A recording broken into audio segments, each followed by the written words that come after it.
50? 50,000. You say 50. You say 50. 50? No, I actually said 50. 50,000. 50. 50. Nobody knows what 50 is. I wrote it as 50. Yeah. Yeah. 3D life. 3D life. 50,000 citizens. Well, when I wrote it as 50. So he wrote it, she rapped it, and now they're teaching me how to do it. 50,000 citizens be the price of fame. Slow it down. 50,000 citizens be the price of fame. You know what? 50,000 citizens be the price of fame. 50,000 citizens be the price of fame. 50,000 citizens be the price of fame. 50,000 citizens be the price of game. 50,000 citizens be the price of game. My tongue is getting caught up. It's getting stuck between my teeth. All right, you guys should try rapping the verse to win. So, Yo, David E. Bizzle in the hizzle for shizzle. Old 2000 fizzle, swag izzle. Chanda Lee. Chanda Lee. The O Ezo. all right.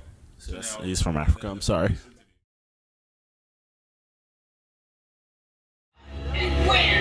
When the battle comes knocking at your door, be prepared for something you can't ignore. Yeah, yeah. You know it, but you're waiting for the right time. Yeah. To listen to. I would say rapping at school lunch. Me and my friends, we used to have a little freestyle crew. We was freshmen or something like that. So, you know what I'm saying? It was like we would go out and we would try to battle the older kids. And, you know, since they've been rapping for like 4 or 5 years, they had all the punchlines and all the connections and they were doing big things and, you know, had deals and stuff. So, you know, we were just the little kids trying to come up and rapping, and I was actually the worst one out of everyone. Yeah, I was. I could freestyle to save my life. So come 12th grade, me doing that 4 years in a row on top of after school, at home, on the internet. Come 12th grade, I get really good at freestyling and battling and all that other stuff. And so I just started burning folk, you know, just like going through the cafeteria, just battling and burning folk, just going on sneakers and haircuts and everything. So, so then I get into a fight with some lesbian, and it's a funny story. And and what ended up happening was I went home that day because I got beat up by the people, and yeah, physically. And then I wrote a song about it, put it on my YouTube, there wasn't even YouTube at the time. It was like SoundCloud. Put it up on my SoundCloud, and I woke up the next day and I had like 100,000 hits. You know, and it was like, yeah, the next day I woke up. I told my parents, and my parents kept taking my computer away from me because they thought I was spending too much time on the internet because I was talking to people all over the country. So then I ended up getting a call from Interscope Records, and they said that they want to fly me out to Georgia because the record, they found out about it, you know, it went viral or whatever. And yeah, I talked to my mom, and she was like, no, you know, I ain't never heard of no Interscope, whatever. You going to school, you going to get your grades. I ain't never heard of no Interscope, whatever, so you sit your ass down. And I was like, all right, well, that was that. But that was pretty much my introduction to music and the business and everything. And, you know, I told myself, you know, once I get out of my mom's house, I'm going to try to take it seriously and, you know, really make it happen. So that was me. So I was one of the lesbians that beat him up.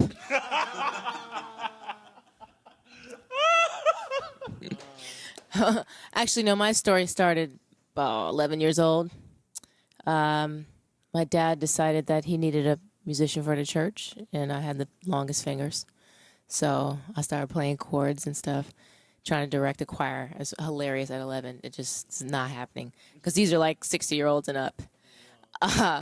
But I eventually earned their respect by the time I was 17.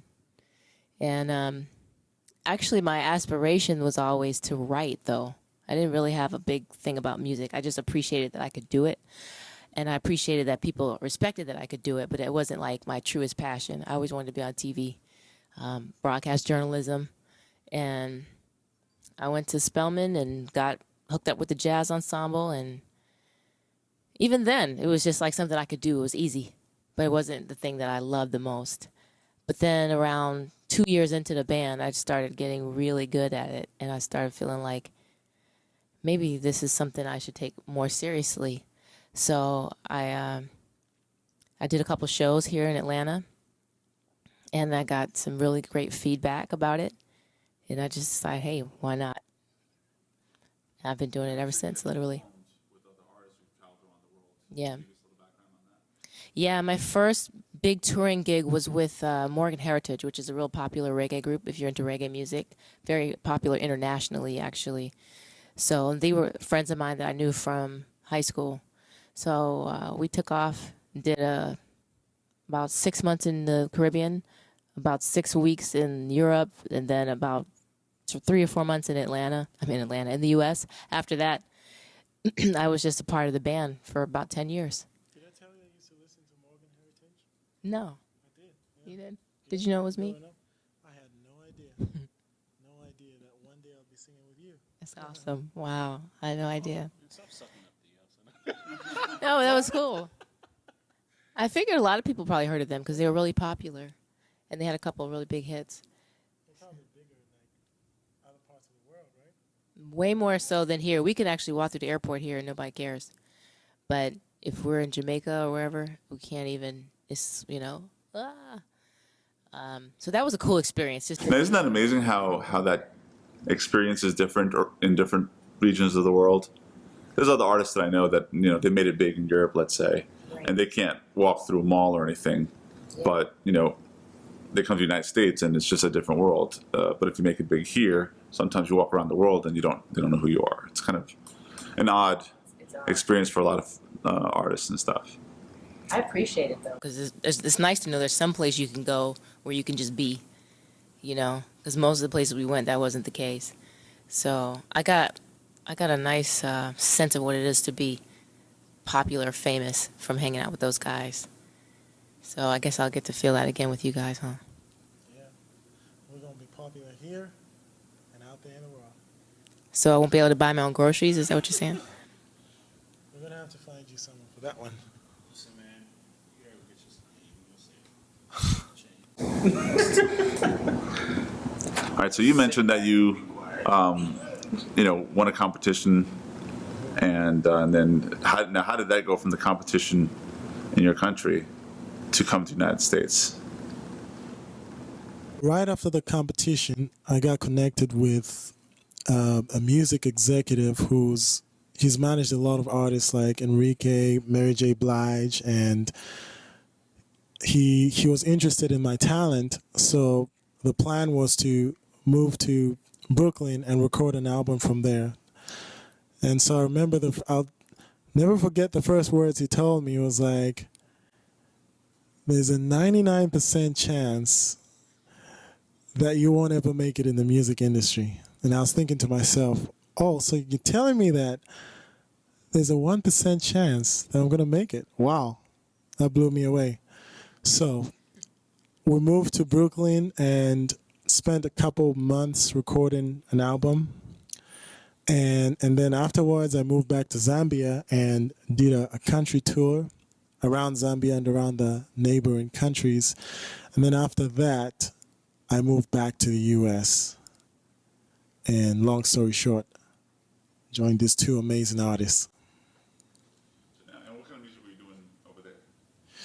I was doing a lot of different genres because Zambia is one of those, the kind of music that I grew up listening to was pretty much everything from country music. You find a lot of radio stations that would play a country song and then a hip hop song right after that, and then a love song. So I grew up listening to all genres of music and not really identifying with any of them as something that I was really connected to. I kind of just loved, that's why I love pop music, because pop music allows you to experience the different genres, have a little touch of that. But my first album was mostly R&B and soul. Now, I just heard the album, and I think I already explained to you guys how there's the different the different sounds that you guys go into from, I guess what I would call pop or dance music. What would you call some of the other styles that are in there in that album? The last song I remember was very tranquil. There was the song where there's a song where you just kind of are telling a story throughout the whole thing. You kind of in a rap form, I guess.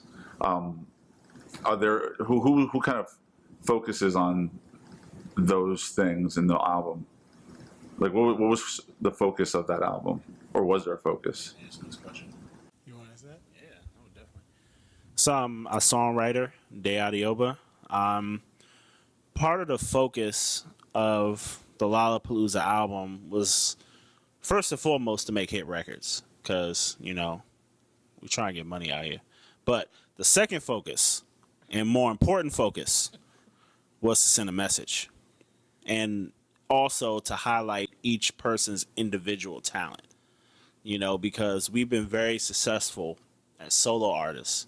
So we're very seasoned. It's not a situation where you're just, we're just guys off the street who decided to put together a group. Like, we're very seasoned musicians in many varying different genres. So one of the things, when we got together was, I had never done pop music. I don't think I don't think none of us have ever really done like the EDM pop stuff. So once we finished those records, it was kind of like, okay, what else is there? We don't want a record full of just, pop stuff.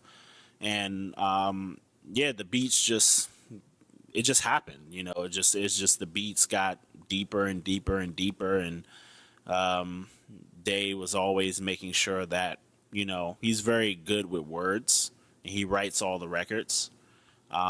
He makes sure that, every word, every phrase has to mean something, every word has to express something to the person that's listening to it.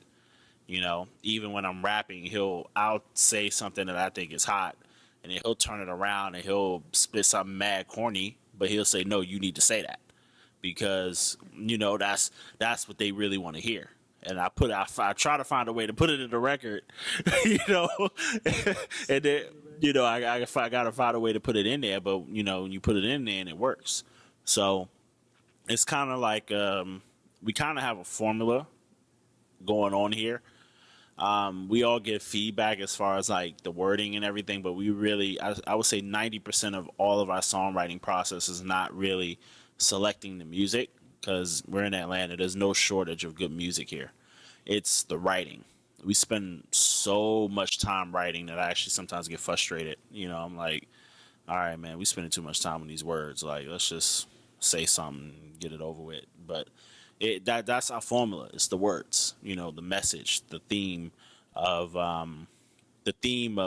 inner peace and being the person that that you could be, being who you say you are, and just being at peace with yourself. That's really, I think, what I take from it is the overall message of, the album as a whole.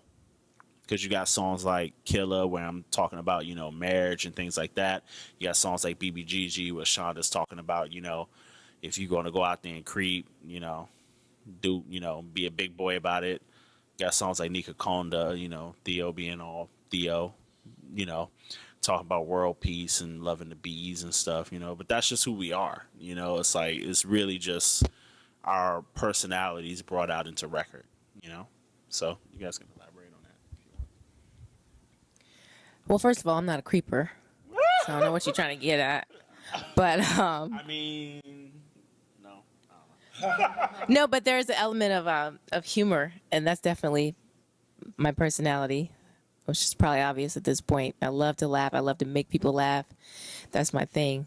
And I think that the song BBGG does capture humor and getting caught and how to manage that. Both sides, female, male. And I think what I get from the O is like world peace and love and pulling it all together and So is that and rising. established among you guys? Have you guys had that discussion of, well, you would kind of represent this feel or emotion or thought? I don't think so. I don't. No, we never had that discussion. I think it just happens that way. It's just the truest essence of who we are. But I don't feel like. Who he's being. If he wanted to write a creeping record, I wouldn't have a problem with it. I don't think you should. I have some creeping records. I do have some records like from my last album. I wouldn't say. I would say probably like 60%. There is another 40%. So just watch this space. But to add to what David and Chanda say, yeah, watch me. Watch us. Is there an organization between the three of you? In other words, there's been bands that I've interviewed where one guy's in charge of the business, another guy's in charge of the tours, another person's in charge of writing the music. Do you have an organization like that among you guys, or is it all mutual, or how does that work with you guys? Great question. We do have an organization, and what really brings us together is a health and fitness game that we play. It's called the Your Day Balance game, and it's a game that focuses on health, fitness, love, and balance. So that's pretty much what our basis is. That's our base, and then out of that, we have an amazing, we like to call him the fourth member of the group. He's invisible, but he's very present in the songs. He's the main songwriter. He's the leader of the band. And you will be hearing from him soon, probably in another format. But we have a songwriter. We have a manager. We have a road manager. We have public relations, PR. We also have a lady that takes care of us with the fashion, dresses us up, dresses us down sometimes. Okay, and so workout pants. So you guys are how soon before an album is actually released? As far as the album dropping, what we're working on right now is pushing Lollapalooza on digital formats. So far, within about a month or so of pushing it, we got about 1,000 plays on Spotify so far. So that's I think that was one of our first milestones. So yeah, we're selling copies as well. I don't know how many yet. We got to wait, like I think another 30 days. But I have been seeing the popularity go up on iTunes. So we'll drop an album when we feel like the buzz is at maximum, or we feel like we have something to gain from it. But in the meantime, we're just going to drop records as we need to. So now, when the album releases, what's next? Is there a plan? Then we take over the world. Go ahead. The plan of taking over the world starts with the schools. Because what's unique about this band is it's not just music it's not just about the music, it's also about the lifestyle. We really want to connect with the fans, and that's why we're introducing the Your Day Balance game, because we found that that's what brings balance to our lives. And it really helps us come from a place of completion within. So we're going to... On the game? Well, basically, it's a three-dimensional game, just like our group 3D. And it focuses on the lifestyle aspect, it focuses on the fitness aspect, and it also focuses on what we call consciousness, which is basically your awareness to your relationship, to yourself, to others, and to life. So in the game, we like to say 20% of the results that you get are from your fitness. And the 30% is an in and out lifestyle. So it's, what you're eating, what you're drinking, all that great stuff, how you're cleansing. And then 50% is your consciousness. So that's the message that we're bringing to a lot of kids that have a lot of questions about life and really don't understand why they don't feel loved or why they don't love themselves. We're going to be addressing a lot of issues with bullying and abuse, all kinds of abuse, and really just teaching people a powerful way to relate to life, because that's where it starts. It starts before the music. In this game, definitely helps us move with a certain type of power that a lot of other people don't have. Mainly for the simple fact that because we come from a place of completion already. We're not in a rush to get where we need to go. You know, we're not waiting for the end. We're not working for the end. We're not rushing to get a deal. You know, we're not like ready to kill ourselves to get a deal. We're already there, you know? We're just waiting for everybody else to catch up.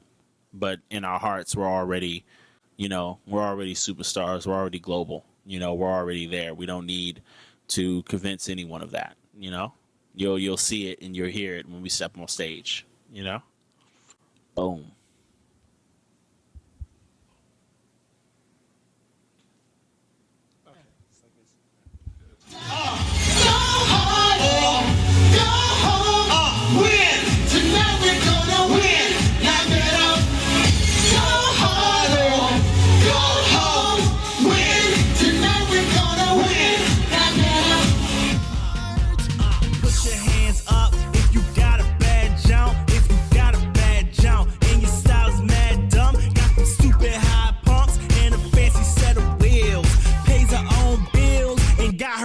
Crib, get up! Get up!